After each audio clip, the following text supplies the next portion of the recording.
Me and my sister was given up to the state by my mother. I grew up in houses where there was piles of bricks of coke. First time I ever held a gun in my hand, I was 12 and a half. I was shot 3 times. 132 missed calls. My wife bled out for 12 hours. I pulled out a gun on my father when I was 17 years old. I would have been scarred for life. All this right here would have been scarred for life. We are back with another episode of Scars. Today I'm sitting down with the founder and CEO of ITY. How you doing, my brother Danny? I'm all right, Dave. I'm all right, man. It's a pleasure to be out here. Man, listen, I'm glad you made the trip to come down from Boston to sit down with me. I appreciate it. It was a beautiful trip. Thank you for inviting us and allowing us, the opportunity to get up over here and helping us to get up out here, because without your help, right now things are real tough. I haven't worked for the last 4 months. All I do is ITY. I spend my days dedicated to this nonprofit, especially with the new initiative that I got in Boston that I just created, the Ashmore Youth Finance Collaborative. Whereas I figured out how to get all of these organizations that are working in silos in the city of Boston to stop working in silos and start working together collaboratively. That way we're able to engage more youth and we're able to reach more people in our community with the services that are out there to provide. Okay. Man, that is awesome, my brother. So tell us about your first scar. I grew up in a very tight-knit family. I grew up in a family that every Christmas, every holidays, there was a reason. Let's just put it like this. Everybody's birthday was a reason for the family to get together and get drunk and act a fool. Okay. That's the type of upbringing that I had, and it was a beautiful upbringing because it showed a very tight-knit family. My uncle, who was a Boston police, he worked on the gang unit, was one of my favorite uncles. He's my godfather, and all the family events always happen at his house. All the family birthdays, Halloweens, Thanksgivings, Christmases, New Year's, everybody always gather up at his house. So I come from a very large family. My mother comes from a family of 13 siblings and brothers. So you can imagine how big, And then when I was 6, 7 years old, it all stopped. My uncle moved away to Florida. When he moved away to Florida, the family just stopped being a family. There was no more get-togethers. There was no more holidays, celebrations together. There was no more birthdays, cousins lost contact with each other. I got cousins I haven't spoken to in over 25 years. When you're young at that age, there's a lot of things that's hard to understand that you don't understand until after you become an adult. And at 7 years old, I did not know that that was the beginning of my family not ever being a family ever again. You can't get my uncles into one room, any of them, the way that they used to be. I got a family picture in my house that's got a picture of my grandmother with all her kids and all her kids, like all my cousins, And that's the only picture that you ever see of my family like that. Mm. Nobody. My grandmother just died 2 days ago. She's been on hospice for 3 months. And half of her sons didn't even come to her deathbed to go see her. Would refuse to be in the same room with another brother or sister. I got aunts that I haven't seen in years who refused to come see her, my grandmother, to bury her because of whatever past injustice they went through with their family that, I don't know. The only thing I know about my family is that a lot of my aunts suffer from mental illnesses. They suffer from addiction. They suffer from alcoholism. But I remember a time growing up with them where we look forward to going to seeing them on Christmas or seeing them on Thanksgiving. And, my family was tight. When my uncle moved away, everything broke off. Like, there was no more family get-togethers. There was no more contact with other cousins. My Uncle Raymond, my grandmother died, and my uncle refused to go say his farewells because of whatever, you know, and I don't take away how he feels. I don't understand what my grandma put him through. I don't understand why he feels so much hate and animosity towards his mother. I can't speak for my uncle. I can speak on put the point of view as being the grandchild and knowing that my grandma for the last 20 years has cried and begged for forgiveness and has begged just for one conversation and never got it. There's no unity in my family. And because of that, of what happened between my mother's siblings, that negativity has rubbed off to my siblings, to where in my family, there really is no unity amongst my brothers and my sisters either. Like, I love my brothers and my sisters, don't get it wrong, you know, but we all suffer from mental health issues. We all suffer some form of addiction. At 9, I was giving up. Me and my sister was given up to the state by my mother. Um, you know, my mother at this time was very physically abused by my stepfather. And she allowed a lot of things. She allowed for us to view and witness a lot of things that we shouldn't have been witness to. You know, both my fathers were drug kingpins. My real father was a drug kingpin in Connecticut, was part of the military, but had a lot of drugs coming in through the military planes. And then my other father was a drug kingpin out of PR, then moved to Boston and ended up supplying half the city for a long time. You know? So my mother's choice of men weren't the ideal men that we would tell our daughters to look for and be engaged with. My mother's choice of men were drug dealers, drug kingpins that sold a lot of drugs and made a lot of money. I grew up in houses where there was piles of bricks of coke, money, weed. I grew up around all that, guns. This is what I was allowed to see as a child growing up. My family's from Chicago, South Side, Lafayette Park, Humboldt Park, straight from the motherland. The majority of all, my grandfather was a Latin king. My uncles were Latin kings. My Uncle George was a Spanish cobra.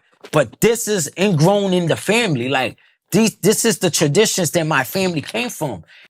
I felt some type of way for a long time, but I'm at an age right now where I accept things are what they are. And I can't continue holding animosity about injustices that I felt as a child now at the age of 42 as a grown man when I got 1,000 other little niggas following me. At nine, my mother walked into Orange District Courthouse and it was a custody battle. We was in DCF and, you know, it was a point like, okay, you went through all the programs, you did everything. Now we're at the point where you're going to get your kids back or are they going to go into the system for good?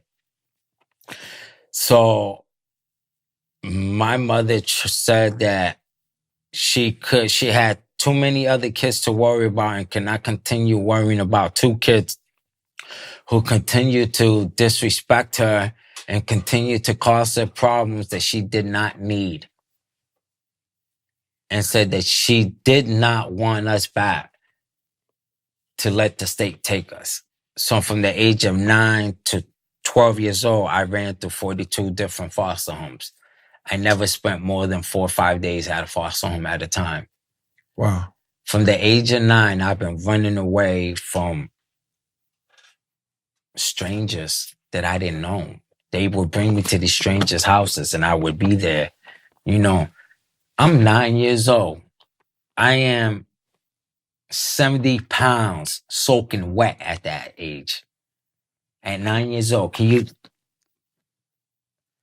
facing the world by myself, horrors that were never explained to me, things that were never talked about to me. I had to learn it all on my own. So from 9 to 12, I'm running the streets now, going from foster home to foster home. Finally, I ran to 42 foster homes. Foster homes would no longer accept me. So DCF had no other choice but to place me in staff secured lockdown facilities, right? I would still manage to run away from these staff secure lockdown facilities. I ended up being sent to a program in Springfield, ran away from there, and then I ended up in Connecticut. Okay. With my grandmother.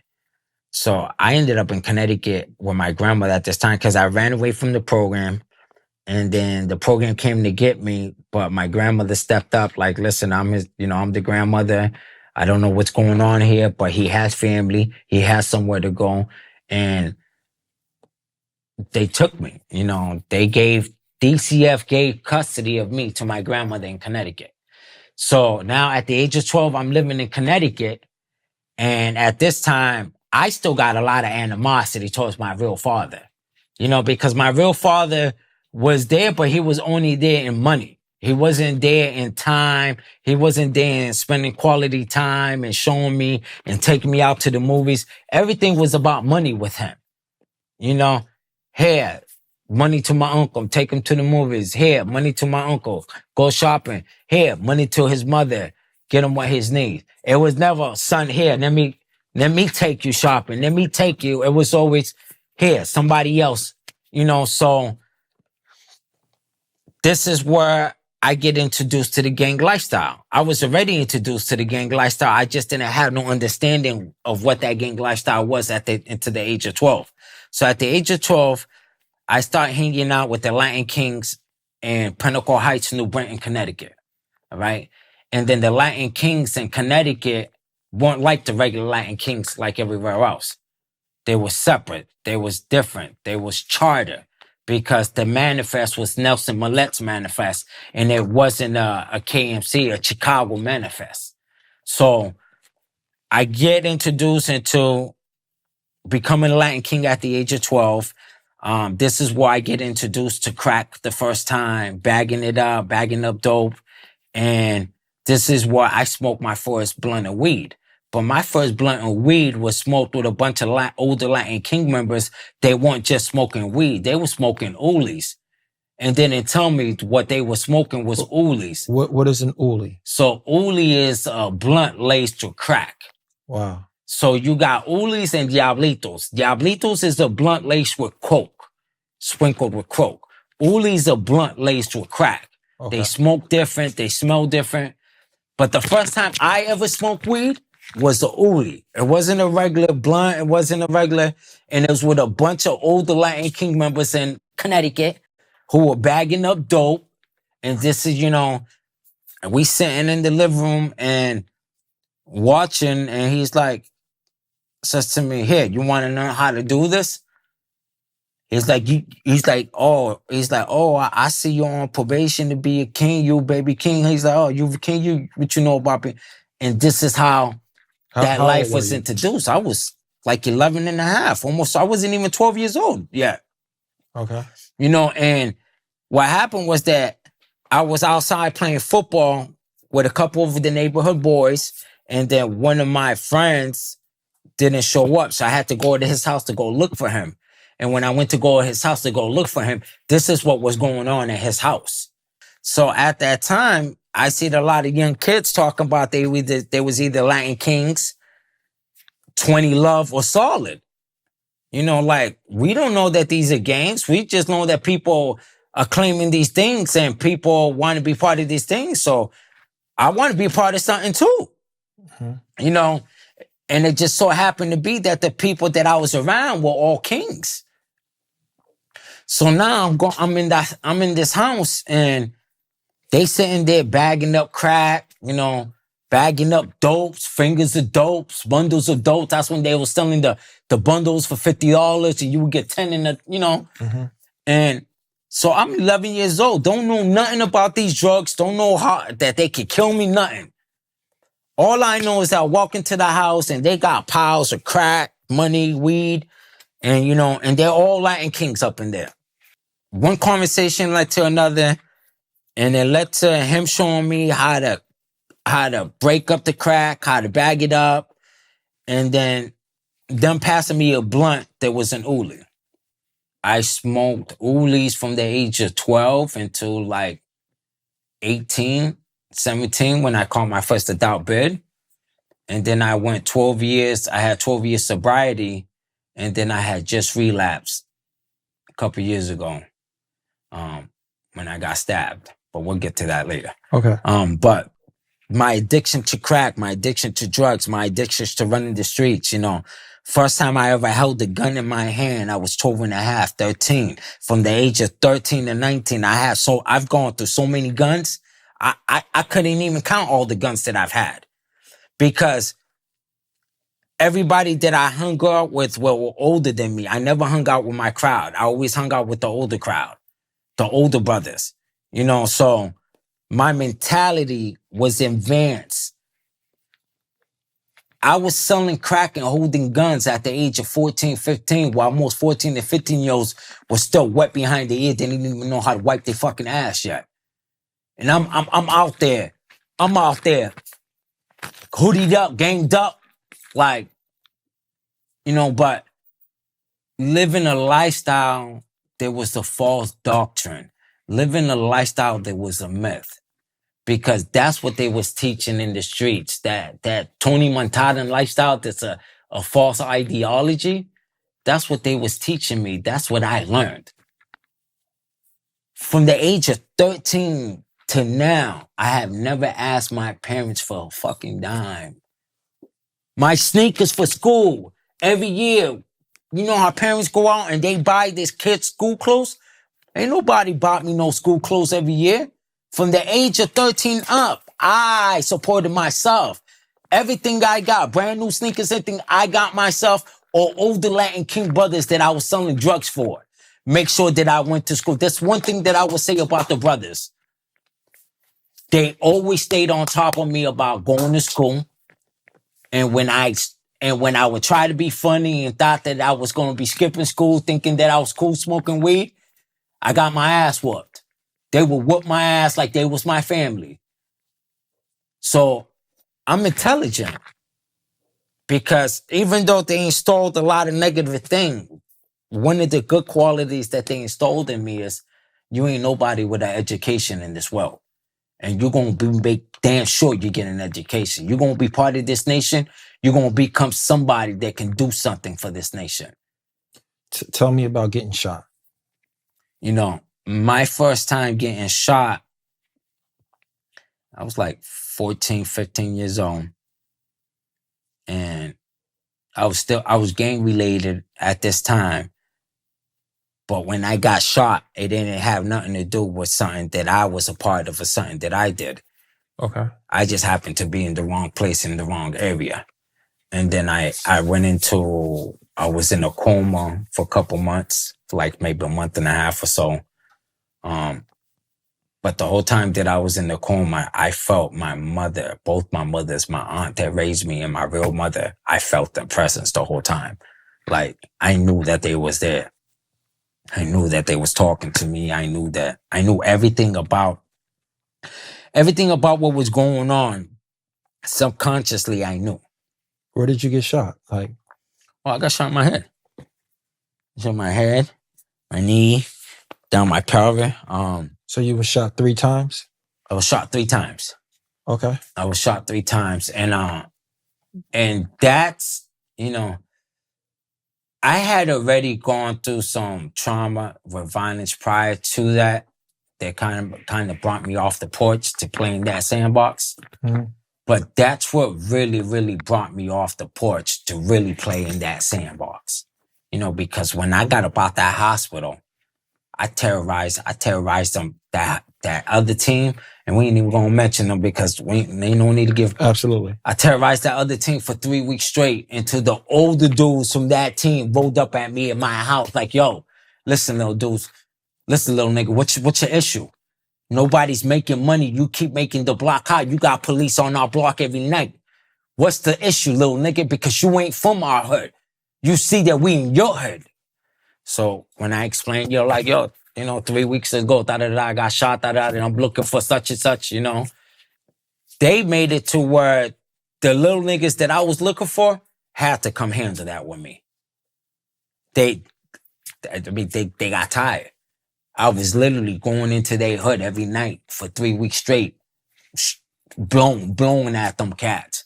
Nobody was making money out there. For like fucking police was everywhere. Like the OGs, like they were tight. When I'm talking about, we ain't talking about one. 14 of these dudes ran up on me. I'm 15 years old. Could have been any one of their kids. And they're like, what the fuck is going on? Like, who are you looking for, little nigga? Because you're not from this hood. And then I would be dressed up with a P hat, right? But a P hat for them, they thought that I was from South End, from the Villa. But a P hat for us is Latin Kings for People's Nation. We rock the yellow P, that's for People's Nation. People know, okay, you rocking a P hat, you're either, there's only 3 plots in Boston that you're from with a P hat. You're either Latin King, you're from the Villa, or you're from Harvard Point. Them are the only 3 spots that rock hats, P hats. Because in Boston, you know how in a lot of places they go by the gang colors and stuff? No, in Boston it's not. It's gang colors, but it's the hats. The hats determine what hood of Boston you from, what set you from. So wearing the wrong hat and the wrong neighborhood in Boston can get you killed.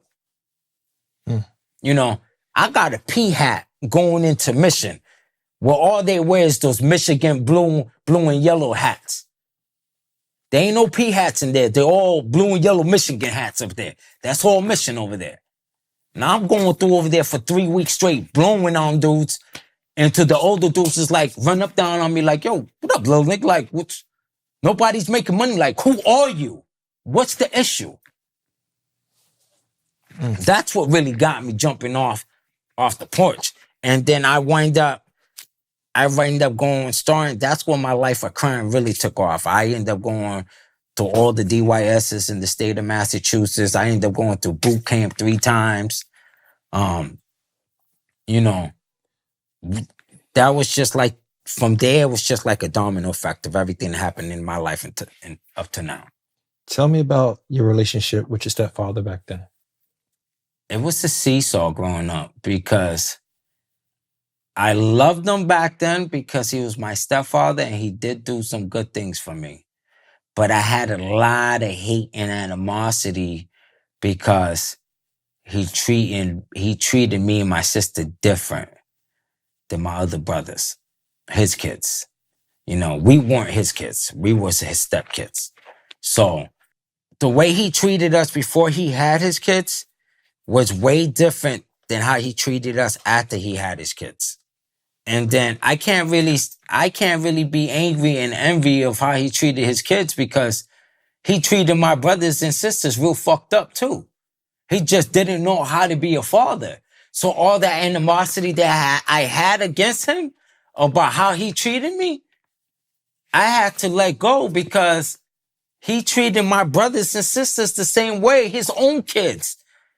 So the complaints that I had about him growing up, my own brothers and sisters have that same complaint about him today. My brother hates him, won't have a conversation, because he holds so much animosity towards him about how he treated them and how he treated me, and how he would tell them that they wasn't allowed to talk with me or associate, or how he would physically beat them every time he found out that they was out to the movies with me or out to the park or spend time with me. But my brothers suffer through a lot of trauma right now as men. My brothers are wonderful fathers to their kids, but they don't know how to be good husbands. They don't know how to be good brothers, because they still suffer from the traumas that they had growing up with my stepfather. My brothers got so much animosity towards my father that they can't be in the room out of fear that he's going to harm him physically. You know, and my father, he's an old man. He can barely even walk. He's had about 8 different knee surgeries. He's handicapped for life. You know, he's got to be watched and taken care of. You know, so now we're older in life, taking care of parents who we had so much animosity towards, then now depend on us to take care of them. And some of my brothers and sisters aren't able to do that. They're not able to let go of the resent and the hate. Mm. I learned how to do that, but I had to go through some really, really dark moments in life to be able to find the strength and understanding to overcome those demons that kept me chained to that prison. Because that's a prison that we create in our minds. I hated my father growing up. There were many times that I had many thoughts about killing him. I pulled out a gun on my father when I was 17 years old. That's the last time he ever fucking laid a hand on my mother in front of me. At 17 years old, he placed a hand, he put his hands on my mother for the last time. I whipped out that pistol whip and I promised you I was gonna pull that fucking trigger. And the only thing that saved me from blowing his fucking top off was my mother screaming off, no, don't do it. And then I ended up going like 4 or 5 years without talking to him after that. So I ended up going to state prisons 2 months shy of my 17th birthday. I caught my first domestic violence. It was scary. You know, I'm 2 months shy, walking down that mile in Concord. It's like going, you ever seen the movie The Green Mile? Mm-hmm. How they got that big mile when you come in. So something just like that. You come in and you got to walk underneath the jail that mile to get into booking. And it's like, you know, it's like you walking into a whole new world that you never knew even existed. And I remember hearing my heartbeat every step of the way, pounding on my chest, like, damn, the hell's this about? Not knowing what to expect. But you learn quick.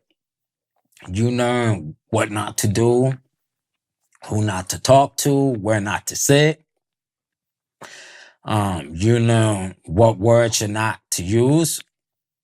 You learn quick. Because if you're not a quick learner, then you're a quick victim. So my first state bed, I had my face burned with baby oil and hot water. I didn't know nothing. Someone else burnt your face? Yeah, I didn't know nothing. So I got on the unit and, the brothers were having an altercation with some dude from Castlegate that supposedly he was a rat. His paperwork came through and he had to check off.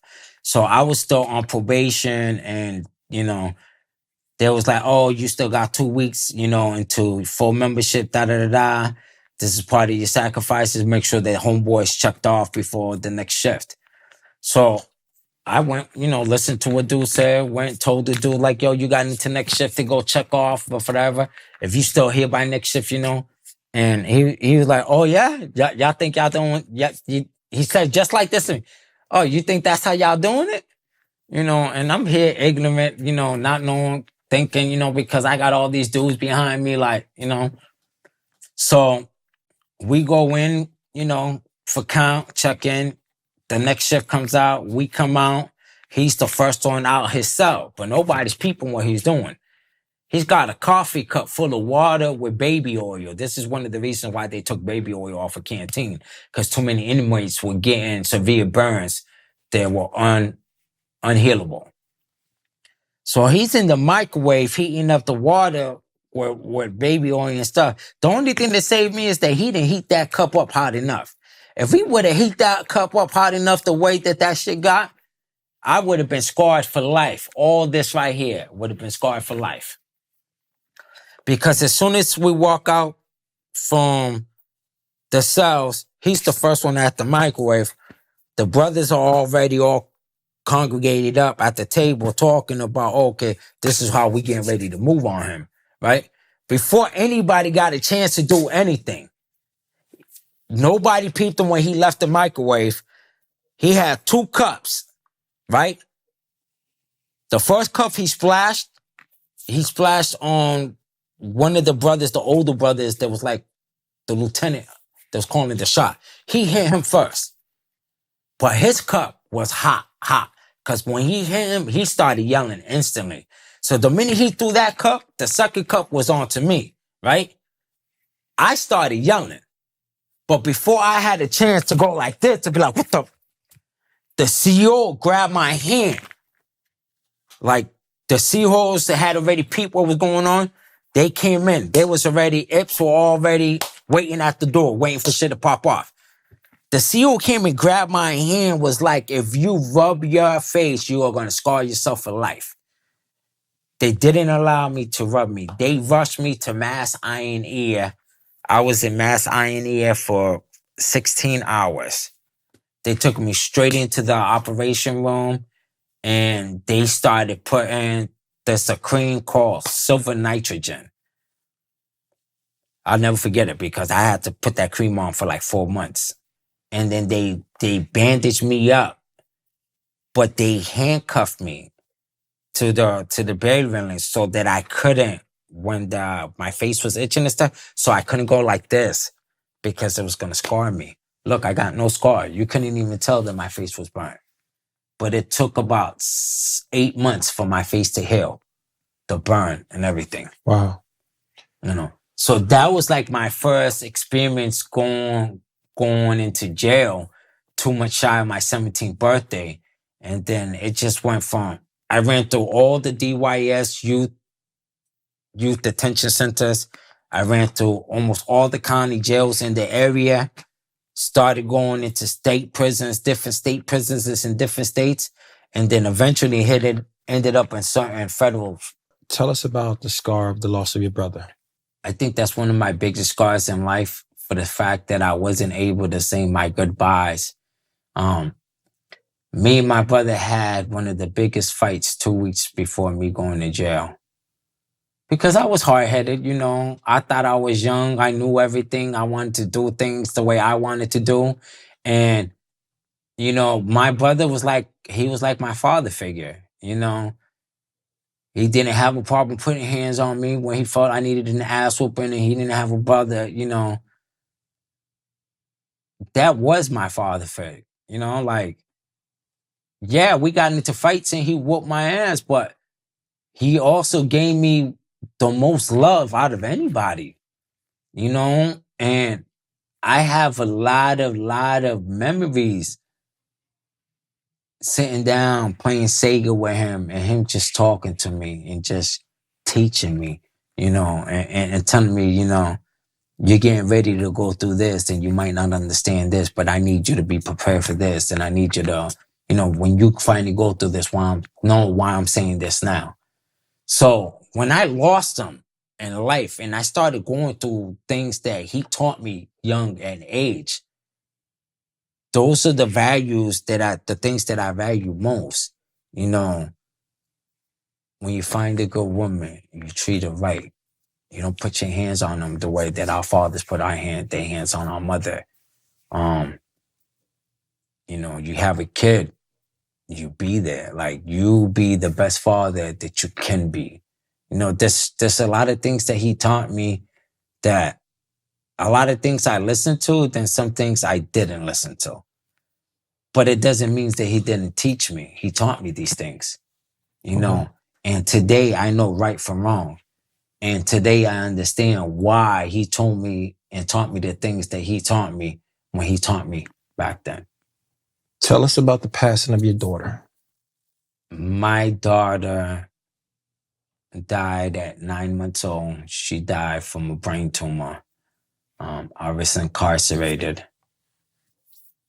I didn't really have a lot of interaction in my daughter's life due to my lifestyle and me being in and out of jail so much at that time. When my daughter was born, I was in jail. I got out like maybe a month and a half after she was born.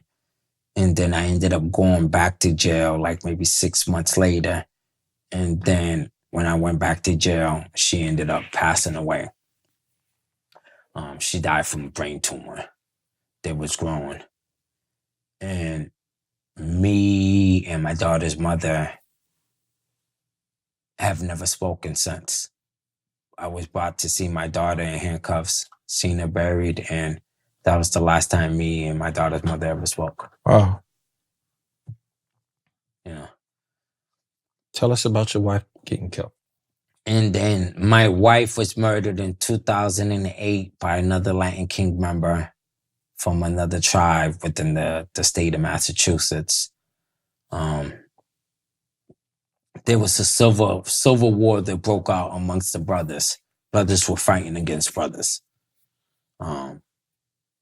Unfortunately, my wife got caught up in the politics of that nonsense. I ended up coming to Connecticut to go stunt with some strippers, and she ended up making contact with some other Latin King dude that she was messing with prior while I was incarcerated. Okay. And he ended up stabbing her. He stabbed her 12 times in front of my kids. Wow. I had sent a message. I sent her a text, let her know that I was on my way back from Connecticut. When I got back in, I was going to sit down. We was going to sit down and talk. And I didn't know that he was in the house. And he received that message. Or she went to the store or something. And when she came back, he stabbed her 12 times. And then the way that I found out was the next day after we came back from Connecticut, there was a big Latin King party in Salem, Massachusetts. I ended up going to Salem for the night. And it's like 9 o'clock in the morning. They turn on the TV and the breaking news, and there's a firefighter holding my son in his hand, and my son's trying to give him his number. Somebody call my daddy. So I didn't know that my wife was intimately involved with another brother from the other side that she should have known was a no-no to begin with. But, you know, ultimately, these are things that she brought down on herself. You know, for a very long time, I had a lot of guilt and shame about how things happen. I shut my phone off. I had 132 missed calls from my wife. My wife bled out for 12 hours. And she kept trying to call me. And I was so busy tricking with other bitches that I didn't get the call. I didn't answer the call. So when I saw my son on TV, you know, and it was like, nah, this shit can't be real. I took a lot of blame. There wasn't blame for me to take because that wasn't in my doing. I didn't tell her to go fuck another brother. I didn't tell her to go mix with the other side, knowing what was going on. You know, I didn't tell her to go open her legs and do what the fuck she did, you know. And then I get arrested. They arrest me. They think that I killed my wife. So I roll up to the house to go see what's going on, and they put me in handcuffs. They bring me to the station, and they interrogate me for about 8-9 hours. After 8 or 9 hours, they bring me out to the holding, you know, when they, you know, giving you your stuff back and they booking you in. And the fucking dude that killed my wife was standing right fucking next to me, and I didn't know that was him. So I'm signing to go out, and they bring this dude in, right? And then all of a sudden, the sergeant in the back is flipping out like, what the fuck you don't, like, get him out of there. Get him away from him. But I didn't know what was going on. So they come, they remove me out the thing, put me back into a cell, and I'm hearing the sergeant barking at the officer. So I'm talking about like he's going ham, like, you dumb motherfucker, don't you ever do some shit like that again, it'll be your first and last. Like, long story short, the piece of shit that was standing next to me was the dude that killed my wife. They brought me in. While they brought me in, they had a warrant, got a warrant, and picked him up. So as I was being released, he was being brought in. Now, mind you, I'm a Latin King. He a Latin King. But I'm from Boston. You from the other side of the state. Y'all niggas don't. This right here, this ain't Charles. So in the courtroom, I arrived with like 40 brothers. Like we were up in that courtroom mobbed out. They took us out the courtroom because when they called him up, they hit him behind the podium. People usually you got to go up and be present. Yeah. They let this piece of shit hide behind the fucking podium and wouldn't show his face. And mind you, I'm already I'm on fucking 100. I'm on 1,000 on go. So when they said that they wasn't gonna present his face, the courtroom erupted. It turned into chaos. Wow. Long story short, DCF files false charges on me, and they had me put in custody for 11 months. Talking about that they had me on video shooting up the DCF office, trying to kill the DCF worker. Was a lie. Never did no such thing. Didn't have no video. But because I was a known gang member with gang affiliation, they arrested me and held me for 11 months. During those 11 months that I was held, he was tried, convicted, and he was sentenced to life without parole. Did you ever find out why he did it? No. And honestly, it doesn't even matter why he did it. He did a really fucked up thing. He took the mother away from some kids. He took a wife away from a husband. You know, there's no reason to why he did what he did. There's no justifiable reason to why he did what he did. Because Melissa didn't harm him in any way. Melissa didn't betray him in any way that would have warranted her being murdered. They're going to release him in about another 5 years. They changed the law in Massachusetts. Everybody, they got life without parole is now eligible to see parole. So he'll be coming home soon. You know, and a lot of people ask me, are you waiting for him? I'm not waiting for him. You know, God has given him his punishment. You know, and if he should ever come out to want to seek to speak to me, I can't honestly tell you how I would react. But I don't think that it would be in the manner that most people think that I would. Because I'm not living that life no more. I'm not stuck on the hatred of the animosity that I felt for the injustice that I once received. You would have asked me 10 years ago, I would have told you I was waiting for this dude to blow his fucking top off the minute that he walked out that door. Now that I'm learning about the new person that I am as a God soldier, as God's son, learning this new version of me, of this ministry, this calling to me, this ministry that's got me out here doing the work that I'm doing. I forgive him, but I'll never forget, you know, because you can't never forget something like that, you know. And if I was to do something to him, then I really haven't changed who I said that I am, you know. I wouldn't really be the person that I say that I am today, you know. And I think that's one of the reasons why I have fought with addiction and relapsing for so long after being clean for 12 years.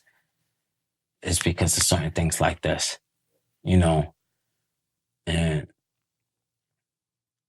I've been able to identify these things that trigger me that I wasn't able to identify 5 years ago.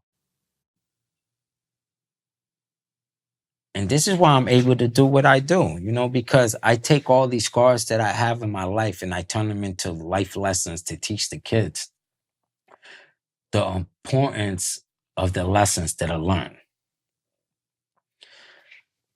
Not the scars or the horrors received, but the lessons that are learned from those horrors. I'm thankful for the scars that I have because it's made me the person that I am today. it's made me a person of integrity. Integrity is doing the right thing even though when nobody else is looking, but you're still doing it. Absolutely. And it took me I'm 42 years old, my brother.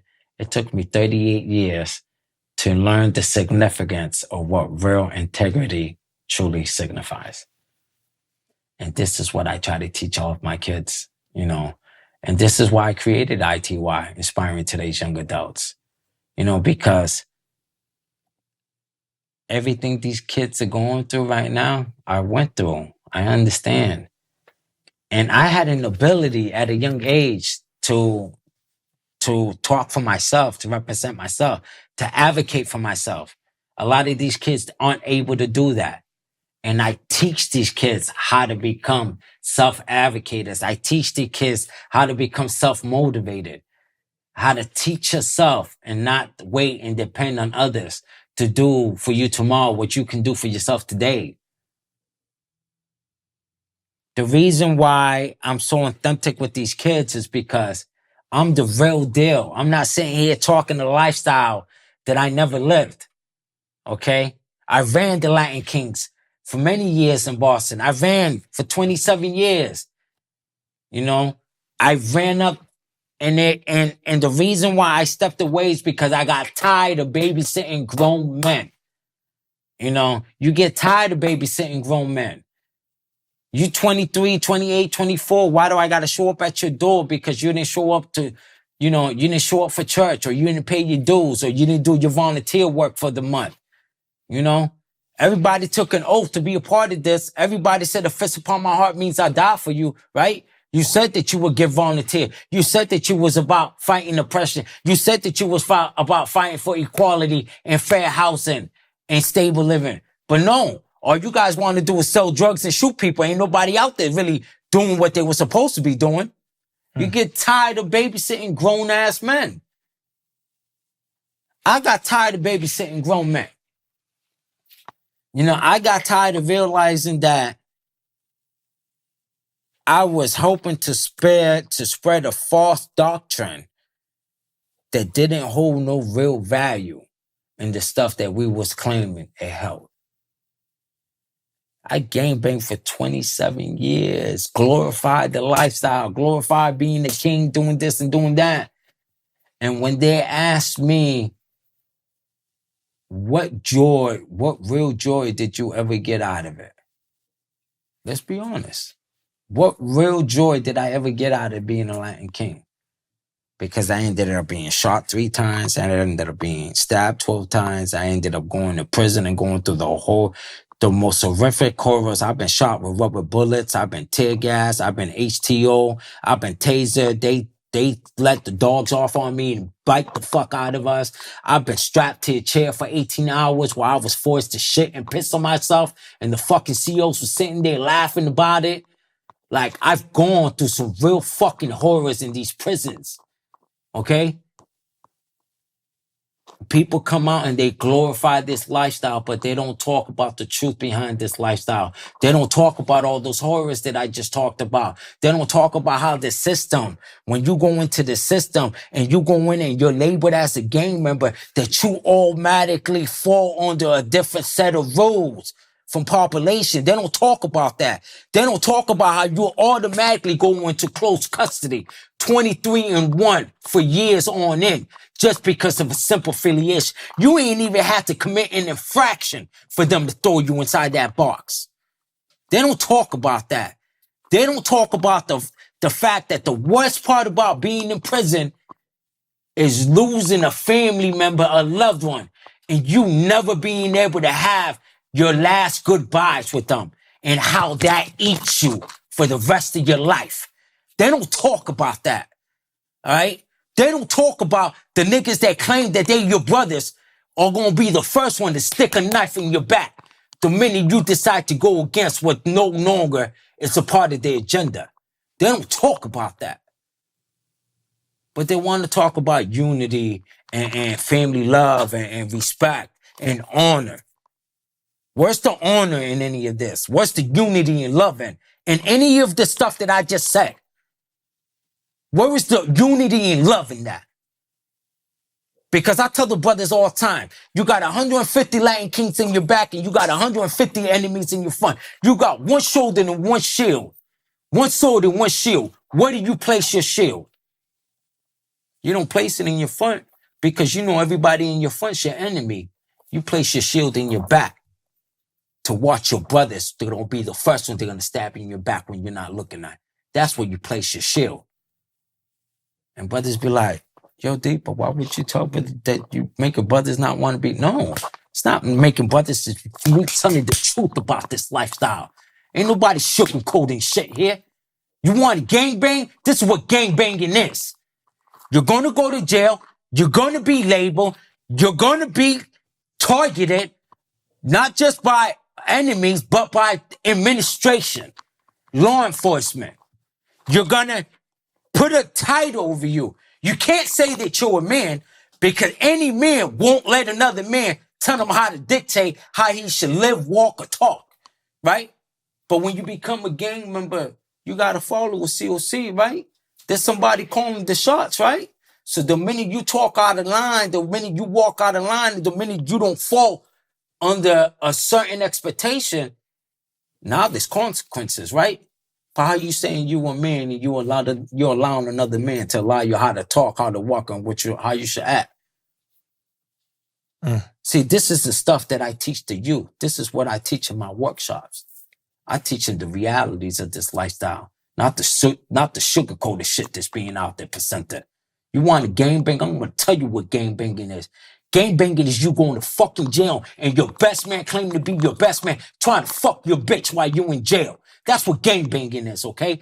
Gangbanging is the next nigga trying to raise your child because you ain't there, because you open over here trying to keep yourself from not being raped for the next motherfucking dudes from DC did a bunch of homo thugs. That's what gangbanging is. Gangbanging is you losing your fucking life because you don't want to go stab somebody that you feel doesn't need to get whatever, but you got to follow orders. And if you don't follow orders, you're going to get dealt with. That's what gangbanging is. Now tell me, young brother, you want a gangbang? Is this the life you want? Because this is the life that I lived. Wow. When I sit and I talk with these kids, I don't sugarcoat anything. This passion that you see right here, this is 24/7. This is what I live. This is what I breathe. I can walk into any hood in Boston that I have beef with now today and go up to any one of these dudes that I have murdered beef with. I got the kids in my program. I got dudes that I have murdered beef with. If you go on my page, dude that's sitting on my page 2 days ago that was out there feeding the kids with me, we had murder beef with each other for the longest. And now he's working with ITY and I'm working with him and his kids. I got other guys like that. Because real recognize real, man. Like, I'm 42 years old. I don't know how much time I got left to live. But whatever time I got left to live, I wanted to mean something. I wasted 27 years in and out of the prison system. I don't got 27 more years to waste. I don't have more time to waste. Everything I do now, today, moving forward, has to count for something, has to mean something. Everything that I do has a purpose behind it. Or it's not worth me doing it. Me and my assistant, we sponsored 589 youths for Christmas this year. That's 279 families. 9,765 toys we gave out this year.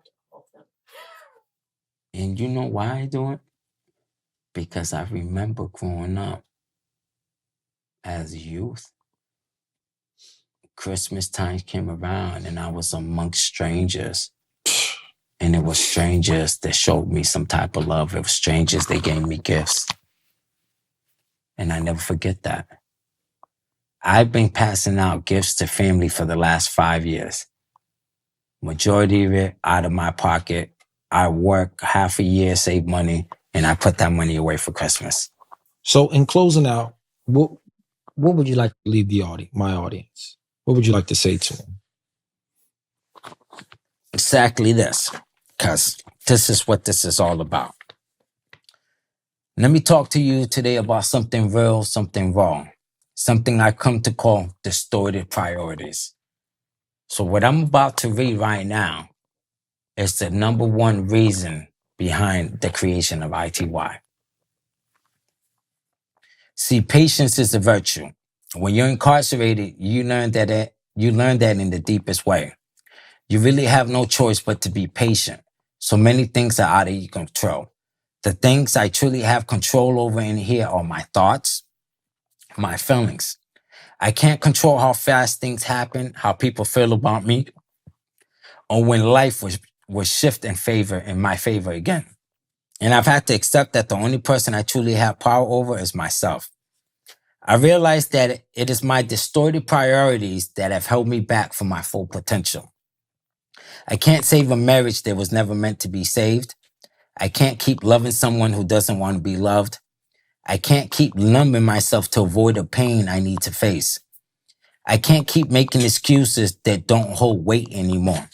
That lifestyle I used to live, it can't be my priority no more, because that was my true worth back then, living that way. What was I really offering the world? Nothing. There's no honor, no glory in being who I used to be. And I refuse to die without becoming somebody in this life. Because if I don't, who's going to remember me once I'm gone? The streets won't. Not even a year after I pass. To friends and family, I'll just be a fading memory. And to my kids, all they really remember is how long I neglected them. That thought alone hits different. I don't want to leave this world a ghost of a man who never found purpose. Every day I confront the realities of the failures I've caused.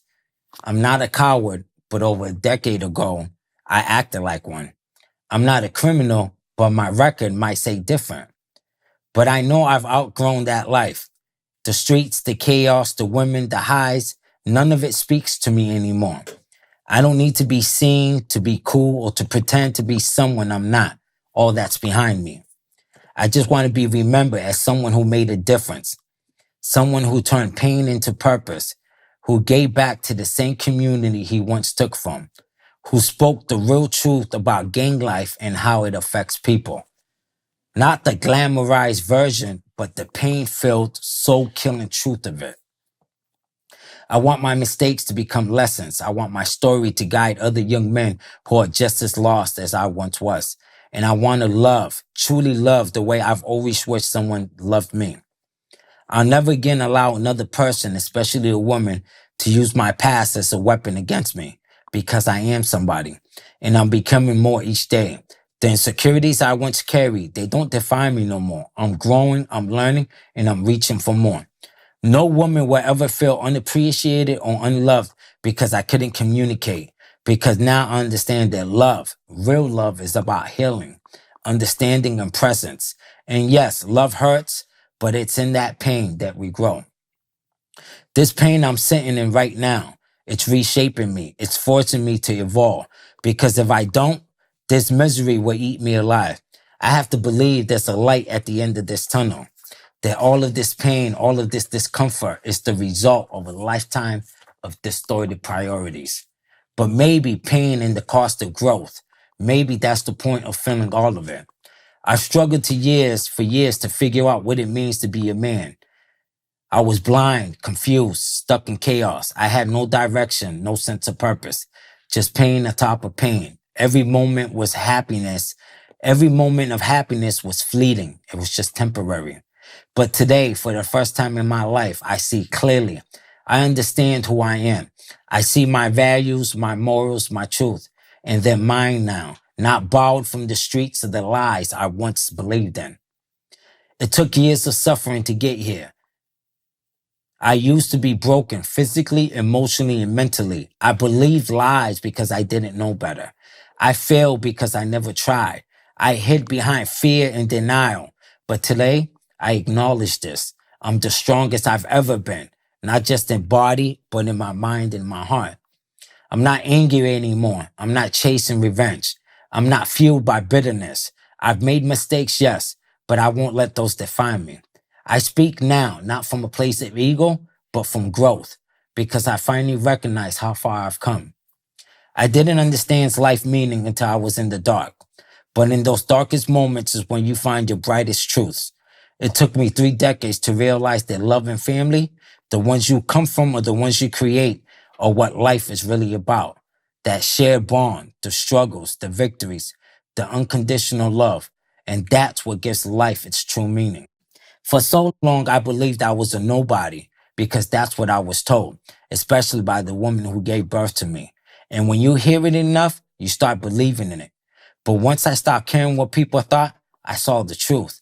The only people whose opinions matter to me now are my children because I owe them a better version of me. I can't change the past, but I can shape whatever time I got left. Maybe I got 20 years or so, and I plan to make every single one of them count.